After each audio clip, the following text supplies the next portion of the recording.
Seguimos con el doctor Aubrey de Grey, nuevos avances en la extensión de la longevidad.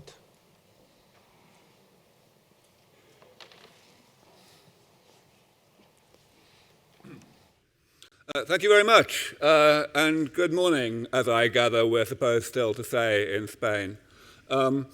I shouldn't be speaking in this session. I was originally scheduled to be speaking tomorrow, and I have been thrust into this session because my friend Dr. João Pedro de Magalhães cannot be here today and is only arriving tomorrow, so we have been swapped. But the result is that my prepared remarks are actually not about cryopreservation, they are about longevity. So my talk is more of an extension of the previous session. However, I have decided to change what I'm going to say a little bit and to shorten my prepared remarks to maybe 10 minutes for the second half of my time, so that I can spend the first half talking about cryopreservation a little bit. And since Dr. Cabo started the session by being proudly provocative, I thought I would do the same thing and say what I think of what Dr. Cabo said. Because I feel that it's rather important to give a counterpoint to some of Dr. Cabo's remarks. I believe that the discussion that Dr. Cabo gave about the viability and the feasibility and the way we ought to be thinking about the cryopreservation of brains or of whole bodies rests on two very serious mistakes. And these are very common mistakes that many people make, including scientists and also including medics. But medics especially should not be making these mistakes. I am myself a biomedical researcher. I am a PhD, not an MD, but of course Dr. Cabo is a surgeon. And I think it's important to highlight these two mistakes. The first one is with regard to the nature of death. Dr. Cabo was very clear in his view that if somebody is cryopreserved when they are dead, then they will continue to be dead, even if and when they may be revived. And I feel that this is a distortion of the real situation, because we all know, and medics know better than anybody, that the decision as to whether somebody is dead at a particular point is not perfect, that medics get it wrong sometimes, and that's why there are quite a lot of people walking around today who were once declared to be dead. We know that the conventional definition of death, the criteria that medics have to investigate in order to make that pronouncement, has changed over the years as a result of medical progress that has allowed people who might previously have been thought to be dead to be actually revived. So we must be very clear that death is not this certain, instantaneous process that society and the law pretends that it is.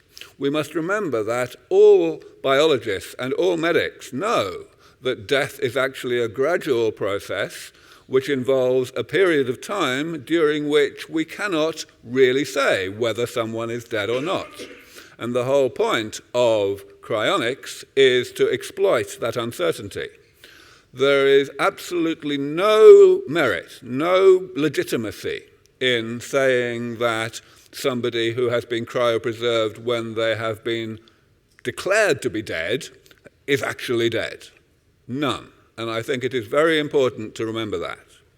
The other big mistake, perhaps an even bigger mistake that Dr. Cabo made, in my view, is he made a confusion between science and technology.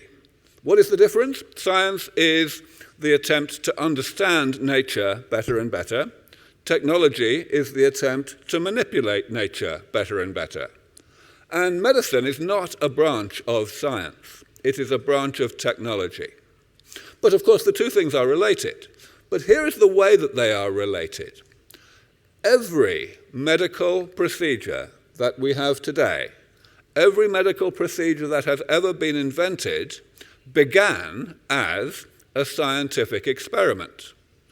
The first time that it was done, the scientific experiment was designed, and we had no evidence as to the efficacy of the medical procedure until that scientific experiment had been completed. And yet, we still did the scientific experiment.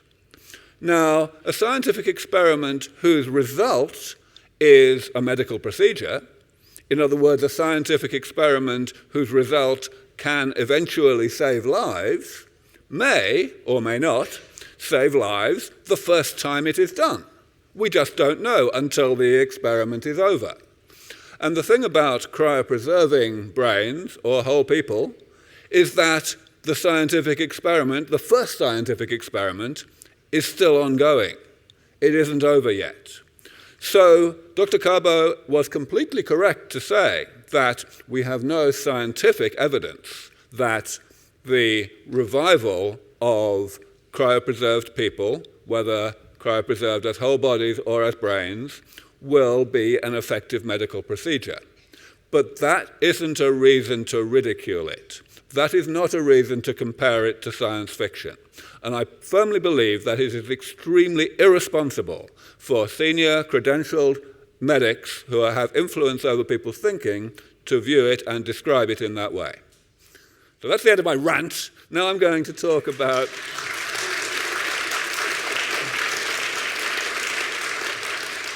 Now I'm going to talk about longevity. And I'm going to say some remarks which you will see have a lot of similarity to some of what you heard this morning, especially from Dr. Blasco and Dr. Belmonte. You will see that there is a lot of coming together of opinions and thinking in this area now. We should really start by agreeing on what aging is. And this doesn't happen enough. We don't talk about aging enough, about what it is. And if we don't talk about that, then often the conversations about how to do anything about aging become unproductive because they are confused by terminology. So I'm going to tell you what I say aging is. It is simply the accumulation of damage that happens as a result of the way the body works. And in that sense, it is really the same process for a living organism, like you or me, that it is for a non-living machine, like a car or an aeroplane. Aging is not a phenomenon of biology. It is a phenomenon of physics. It is a fact that any machine with moving parts is going to do itself damage when it operates. And that damage eventually becomes too abundant. There is too much damage for the machine to tolerate. So that's when the machine starts to work less well and eventually not to work at all. Now, in biological terms, that just comes down to three words. Metabolism, which is the network of processes keeping us alive, creates damage throughout life, even starting before we are born, and eventually, late in life, there's too much damage and we get sick. So, of course, what we want to do is to slow down those arrows. We want to combat the process that goes from being alive to being dead. And we haven't been very successful. We've been extremely successful over the past 200 years or so in developing ways to eliminate the ill health of early life. 200 years ago, more than 1/3 of babies, even in the wealthiest countries, would die before the age of 1. And now hardly any of them do. And that was done really easily, just by figuring out that hygiene is a good idea and very simple medicines. We have made very little progress against aging. Why? Well, most people would say aging is just very, very complicated. You're not supposed to be able to read this slide, by the way. It's just like... there's just so much going on that it has overwhelmed the ability of medical researchers to bring it under control. And that is part of the answer, but it's not the whole answer. The main answer is that we have been thinking about aging wrongly, just as Dr. Carbo thinks about death wrongly.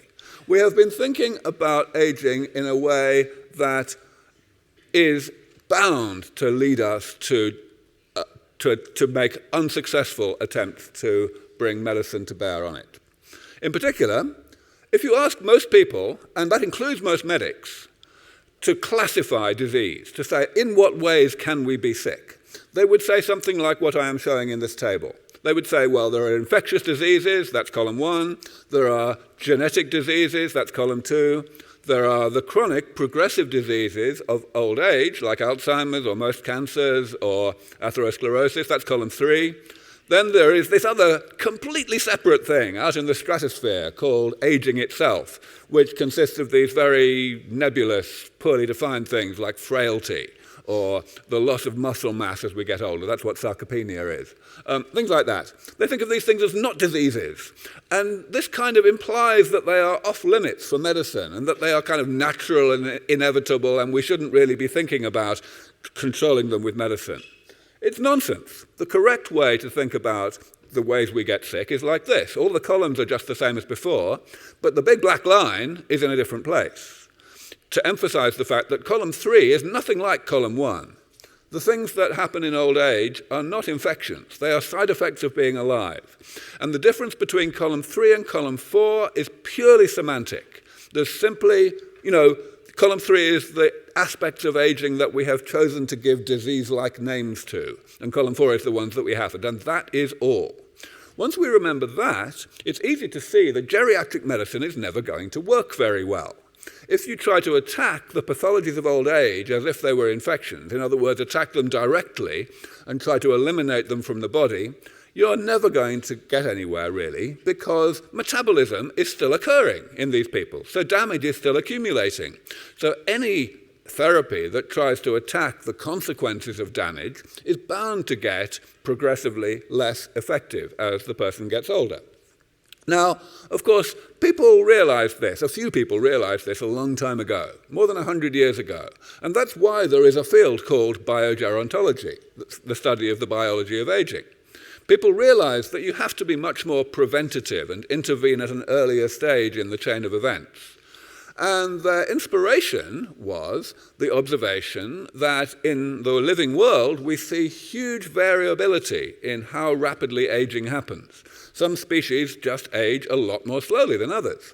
So maybe the idea is we can understand this really well, and then we will be able to use that understanding to influence how rapidly we age. The idea is that we could somehow clean up our metabolism, make it generate damage more slowly than it naturally does. Unfortunately, this was an example of Dr. Carbo's other mistake of confusing science with technology. Understanding something does not necessarily lead straightforwardly to a way to manipulate it. It just doesn't. And sure enough, in this case, this is the thing that gerontologists decided they needed to understand.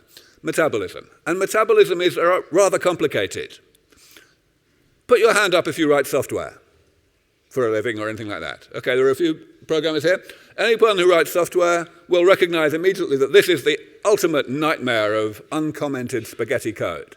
There is no way in the world that we are ever going to be able to tweak this system to stop it from doing the thing that we don't want it to do, the creation of damage, without at the same time stopping it from doing things we need it to do to keep us alive. Not going to happen.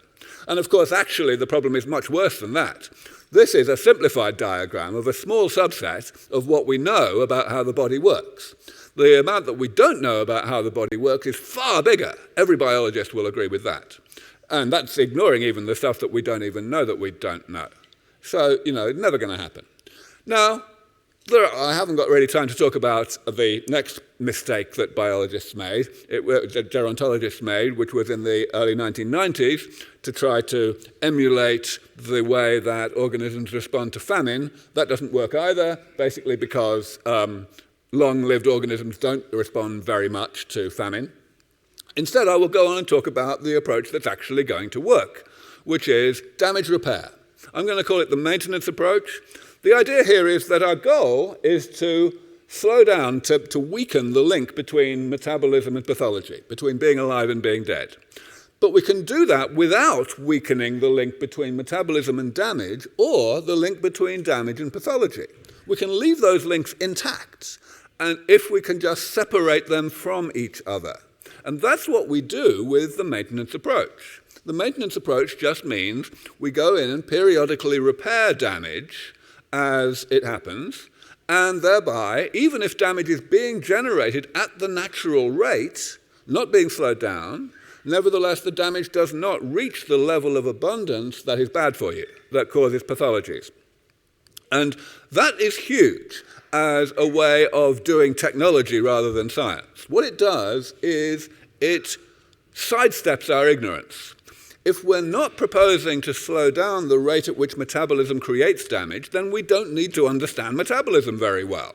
All we need to do is understand damage and characterize it and figure out how to repair it. Similarly, if we can repair damage, we don't need to understand why having a lot of damage is bad for you, why pathologies happen, because we're not going to let there be a lot of damage in the first place. We're going to keep damage low. And of course it works. This is common sense, because we already successfully do it for simple man-made machines. Remember what I told you at the beginning, that aging is fundamentally a phenomenon of physics, not biology. Therefore, we can look at simple man-made machines and see whether the maintenance approach works, and sure enough it does. Here is a car that's more than 100 years old. Now, that's impressive, and what's even more impressive is that this car is working every bit as well as when it was built. Fantastic. But here's the most impressive thing. It's not doing that because it was designed to. This car was not designed to last 100 years. It was probably designed to last 10 years. But it's still going. Why? Because comprehensive preventative maintenance works. It really works. If you can restore and maintain the structure and composition of a machine, however complicated the machine is, then you are also going to restore and maintain that machine's function. So what does this mean in terms of biology? Well, of course, the question I have not answered yet is, can we actually do this? Is the body simple enough that we could actually implement this maintenance approach? It may be common sense, but it still may be very, very, very hard. But actually, I don't know. Because remember what I just told you about sidestepping our ignorance of metabolism and so on. We actually don't need to worry about how complicated the body is. We only need to worry about how complicated the damage is, this set of intermediates between metabolism and pathology. If we can characterize and repair that damage, we're done. And it turns out that things are looking pretty promising. If you look at the left-hand side of this table, this is my classification of the types of damage that occur in the body. There are many, many, many, many types of damage, but I claim that they can all be fitted into this 7-point classification. All of them are, in one way or another, examples of one of these categories. And if you look at these categories, they are very clear, concrete, well-defined things. For example, the first one, cell loss. What is that? It's just cells dying and not being automatically replaced by the division of other cells. If that happens, then obviously the number of cells in the affected organ will go down, and eventually there won't be enough cells for the organ to do its job, and you get some kind of disease or disability. An example would be Parkinson's disease, which is caused by the loss of a particular type of neuron in a particular part of the brain. And if we look at the right-hand side of this table, the good news, of course, is that there are entries in it for every row. In other words, for each of these categories, we have a generic approach to implementing the maintenance strategy. We can, in the case of cell loss, simply point to stem cell therapy. That's what stem cell therapy is, right? We just want to restore the number of cells in a given tissue to what it was at an earlier age. And we do that by preparing cells in the laboratory into an appropriate epigenetic state so that we can inject them into the body and they will divide and differentiate to form replacements for the cells that the body is not replacing on its own. That's all that stem cell therapy is. And sure enough, stem cell therapy for Parkinson's disease is extremely promising. Even 25 years ago, when we didn't have much of a clue how to manipulate the epigenetic state of cells in the laboratory, still, when the first clinical trials of such therapies were done, a few patients got lucky. They got some of the right type of cells, and those patients, 25 years later, are still completely free of Parkinson's symptoms, despite having had no other therapy for the past 20 years. That's how good it is. And lots of new clinical trials are now starting up because, of course, now we're much better at that epigenetic manipulation of stem cells.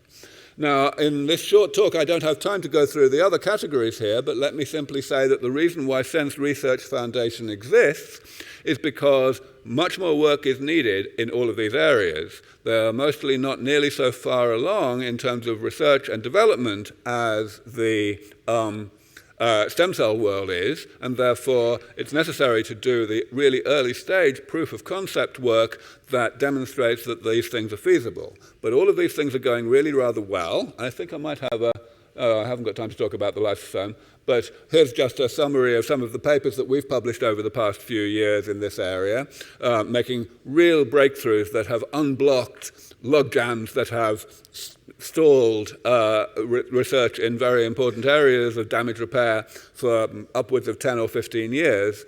These areas are now moving forward very effectively. And, of course, other work done by other people has done the same thing, has actually also helped to advance this. And that's really why the whole idea of rejuvenation biotechnology has become a mainstream concept. And it really is mainstream. This is our scientific advisory board. These are all real world leaders in this area. These are people who have put their names to the rejuvenation approach, and they have reputations that they could lose if they were putting their names to things that didn't make scientific sense and technological sense, but they do. Here's someone whose face you may recognize, Dr. Blasco, whom you met this morning. She's been on our scientific advisory board for a long time. She's a good friend of mine, and her work is very much an example of the kind of rejuvenation that I'm talking about. Here is a picture that you've seen a couple of times before in the previous session. This is actually the kind of headline figure from a paper that Dr. Blasco was a co-author on, as you know. But as you also saw, people who had nothing to do with that paper are using it as a way to describe why their own work is relevant. This has kind of become the touchstone of the what constitutes legitimate biogerontology research that is leading to potential medicines. And you may have noticed a certain amount of similarity between what this diagram depicts and what I have been talking about earlier. And of course, you might say that it's a bit of a shame that Sense Research Foundation doesn't get the credit for having said more or less exactly the same thing 10 years previously. But that's okay, because now, you know, 15 years ago when I started saying these things, I was pretty much entirely ignored. Whereas now, this kind of thinking is getting huge amounts of attention. This paper is probably going to become the single most highly cited paper in the history of biomedical gerontology within the next few years. It's still being cited maybe once every 2 days. And that's what matters. That's what matters. People are really paying attention. You see that these people have chosen to divide aging into 9 pieces rather than 7, and they've got their corresponding interventions. It's exactly the same idea that I've already put forward. So this is really a good thing. Now, I do want to close by emphasizing one very important feature of what we do, which is something that journalists constantly downplay or ignore, which is that we are doing medical research. All of the work that you're going to hear about during this conference, whether in longevity or in cryopreservation, is straightforward medical research. And it is not some kind of separate thing.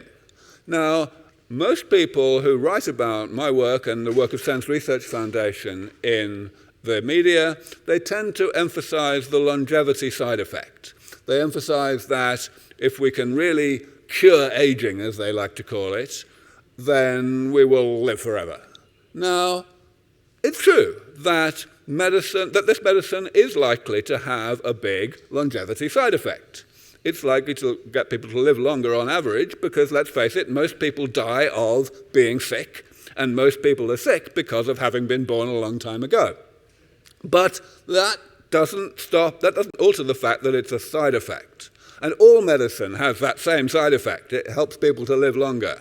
The side effect in this case is going to be a lot bigger than any medicine that has come before, but that doesn't change the fact that this is just medical research. And I personally believe that this community that supports this work should say that thing a lot more. I think we should move away from language that tries to emphasize how dramatically different the world will be when we don't have aging. Yes, it will be different in a number of ways. But if we scare people by saying the world will be completely different, then we will slow down the effort to actually get there, because people will not support the idea of giving the resources that are needed to do the medical research. We need to emphasize the continuity of this kind of research with the research that people are already comfortable with, research to actually get people to stay healthy when they get older. I will stop there, and I'll just mention that I wrote a book about 10 years ago on this, which covers the biological details of it all in great detail. And luckily, I'm pleased to say that a couple of years ago, a very inspiring and visionary publisher from Madrid was able to sponsor the translation of this book into Spanish. This is the version that exists in Spanish. It's being relaunched this week, and I'll be doing a book signing, I think, in a day or two. I forget the details of when. But yes, so this is now available for those of you who don't speak English. Thank you very much. I may have overrun.